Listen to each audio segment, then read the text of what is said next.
Bueno, se encuentra aquí con nosotros el doctor Manuel Saravia Oliver. Él es psicólogo clínico, psicoterapeuta, coach y director del Instituto Gestal de Lima.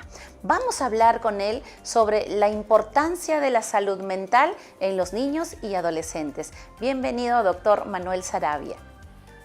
Muchas gracias por la invitación, Miss Frida. Para mí es un placer el poder estar con usted el día de hoy. Claro que sí, es importantísimo el tema que estamos tocando, porque de alguna forma hay un impacto en la familia, tanto de niños como de adolescentes. Post pandemia han venido una serie de secuelas en la salud emocional de nuestros niños, de nuestros hijos adolescentes, cuadros de ansiedad, por ejemplo.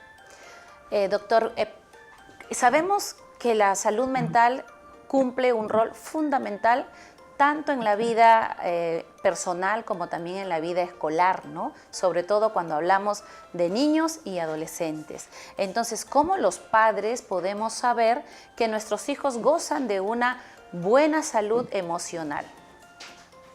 Qué buena pregunta, Miss Frida, porque fíjense, así como de repente una vez al año nos hacemos los chequeos médicos y de repente nos sacamos una prueba de sangre, en el caso de los adultos, para ver cómo está el colesterol, los triglicéridos. Asimismo, sería importante de que los padres tuvieran en cuenta una evaluación psicológica, porque la evaluación psicológica no es que nos va a durar 2 años, 3 años, como tampoco no dura un examen de sangre. Entonces, una vez al año, yo creo que de manera preventiva, es importante visitar a un psicólogo, ya sea de niños, de adolescentes, como para poder tener una evaluación y nos pueda dar una mirada de cómo anda nuestro menor en casa. Con mayor razón, si es que de un tiempo a esta parte vemos algunos cambios, como por ejemplo, de repente tiene problemas para dormir o está presentando algunas conductas en el colegio que llaman nuestra atención. Puede haber un indicador de repente en el rendimiento escolar, o de repente hacer resistencias para ir al colegio, o de repente lo vemos un poco más irritable, o pasa muchas horas en su habitación. Entonces, frente a esos cambios, lo primero es indagar, ¿no? Preguntarle qué es lo que está pasando, qué es lo que está sintiendo. Claro. Ahora, nosotros observamos en las aulas como maestros, observamos a nuestros niños como que también tienen esa intolerancia a la frustración. No se puede, si algo no les sale, se enojan, cruzan los brazos y ya no quieren nada. Si es que ganaron o perdieron, su equipo perdió, contestó último, también se enojan, se molestan, o justo llega la salida y se van molestísimos porque están molestos porque ha perdido el equipo, porque siempre está enojado, no se logra lo que él quiere. ¿Hasta qué manera el tema de la frustración podemos manejarla en el aula y cómo manejarla en casa?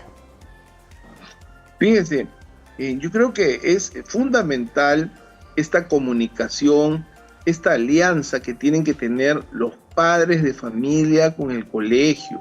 O sea, el colegio tiene que trabajar en conjunto con los padres. De muy poco va a servir que una profesora, que un tutor converse con el niño, converse con el adolescente, si es que no, digamos, hay un efecto en casa, un seguimiento en casa. O sea, es importante, por eso generalmente los niños tienen baja tolerancia a la frustración. Por eso que de manera lúdica es a través del juego que se trabaja con ellos y se les va enseñando que la vida es así.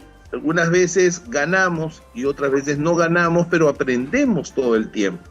En casa, por ejemplo, una manera de desarrollar tolerancia a la frustración es justamente hacer las actividades que a veces no nos gustan tanto hacer en casa. Y esto no solamente va para los niños, sino también para los adultos, pero hacerlo desde un enfoque lúdico, no sé, cantando, jugando, enfocarlo no como una exigencia, sino más bien de una manera más divertida, más creativa, ¿no? También podemos observar, por ejemplo, cuando en las casas son varios hermanitos y de pronto viene el niño al aula triste porque dice que su mamá siempre le hace caso a uno de los hermanos y que a él casi no, o no le cree siempre cuando sucede algo y él reporta qué es lo que ha pasado, siempre le echan la culpa, dice, ¿no? Entonces aquí se ve los celos o que se siente desplazado. ¿Afecta esto en su salud mental? Por supuesto, mi Frida, qué bueno que lo mencione, porque esos son casos que se dan con bastante frecuencia, sobre todo frente a la llegada de un nuevo integrante de la familia. Entonces, cuando viene pues el hermanito o la hermanita menor, lamentablemente, si esta situación, si este escenario no se maneja bien, la presencia de este nuevo integrante de la familia se convierte en una amenaza para el niño, para la niña grande, porque dice, vino mi hermanita o mi hermanito para quitarme el cariño de mi mamá, de mi papá, para quitarme el tiempo que tenían antes para mí. Por eso que la recomendación es, en vez de alejarlo, integrarlo. Muchos padres cometen el error de decir, yo le doy un tiempo a cada uno de mis hijos, pero a veces eso no es posible, y además, que hay que decirlo, un bebito es mucho más demandante. Entonces, la misma cantidad de tiempo que le damos a un niño pequeño que no camina, o a un bebé, no se la vamos a dar necesariamente a un niño que ya está en época escolar. Entonces, ¿cuál es la sugerencia? Integrarlo. Ven, vamos a cambiar a tu hermanito, y además mostrarle cuáles son las ventajas de ser mayor. Mira, tú puedes caminar, él todavía no puede caminar. Mira, tú te cambias solo, él todavía no se cambia solo. Entonces, de esta forma, que se sienta útil, además reforzar el hecho de que ayude y que no vea a su hermano menor como una amenaza. Sabemos que los contextos, tanto casa como la escuela, representan un papel importante en la vida del niño. Entonces, ¿cómo se puede manejar el hecho de que cada entidad entienda cuál es el rol de la escuela en la salud emocional, pero también cuál es el rol de los padres en esa salud emocional?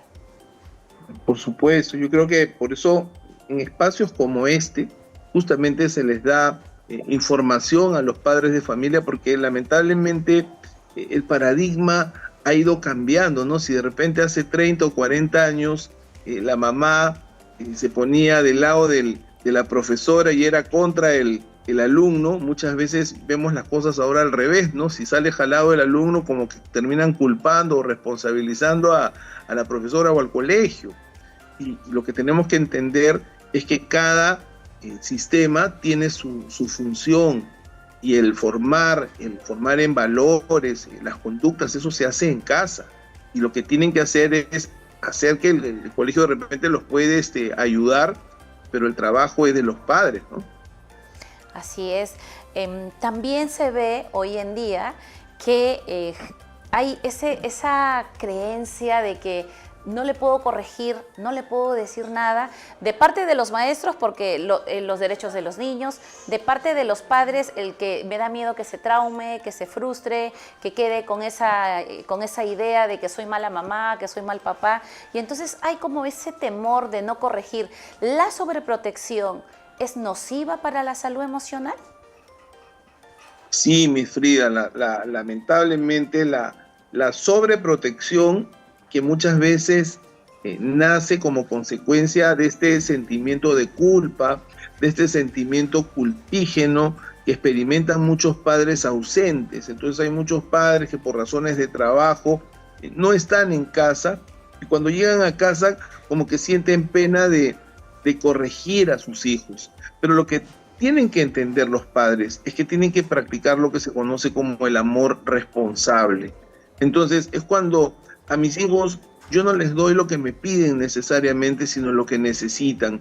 Y acá yo quiero añadir algo pequeñito. En este momento hay una tendencia a lo que se llama la baja tolerancia al aburrimiento. Tenemos miedo de que nuestros hijos se aburran. Entonces le damos la tablet, le damos el celular, le damos los equipos electrónicos. Pero lo que estamos haciendo ahí es prácticamente eliminar la capacidad creativa de un niño. El aburrimiento es necesario. ¿Es necesario para qué? Para que ese niño pueda estimular su creatividad. Y tenemos que frustrar a ese niño porque ese niño va a tener que convivir en una sociedad donde no siempre las cosas van a salir como él o ella espera. Entonces, por eso es importante tener tolerancia a la frustración, que entienda de que no siempre las cosas van a ser como él quiere o como ella quiere. Y eso es parte del formarlos. Y formar a un niño no es que todo el tiempo va a estar contento. La alegría, la tristeza, la frustración, la cólera, el miedo, son emociones humanas que en algún momento de la vida las vamos a experimentar. ¿Qué podríamos hacer los grandes, en este caso los padres, las madres, que amamos tanto a nuestros hijos, pero no nos damos cuenta que cegados en ese amor, normalmente y muy común, que somos los propios papás, las propias mamás, las que terminamos criando en una burbuja a nuestros hijos y haciéndoles daño, haciéndoles creer que el mundo es de una manera, pero cuando salen de nuestro mundo es totalmente distinto? De acuerdo a su edad, hay que hacer que los niños asuman su responsabilidad. ¿Eso qué significa? Que de repente, lejos de la mamá ir y dar la excusa, inventarse algo para que la profesora no desapruebe al niño, más bien al niño tenemos que decirle, ¿sabes qué? Dile a tu profesora la verdad, qué es lo que ha pasado, por qué no has hecho la tarea. Ok, doctor, muchísimas gracias por sus consejos. Esperamos y lo comprometemos para tenerlo nuevamente aquí en el programa porque de verdad es importante todos esos consejos que usted nos brinda. Segundos para que se despida. Claro que sí, Miss Frida, muchas gracias por la oportunidad. Ya saben que me pueden encontrar en el Instituto Gestal de Lima. Estamos en la Avenida Brasil 3759, Magdalena del Mar. Muchas gracias, Miss Frida. A usted muchísimas gracias y la recomendación que también nos deja es visitar frecuentemente a nuestros amigos psicólogos que nos van a ayudar con nuestra salud emocional, mental, para tener un bienestar. Después de esta maravillosa entrevista nos vamos a una pausa comercial y regresamos.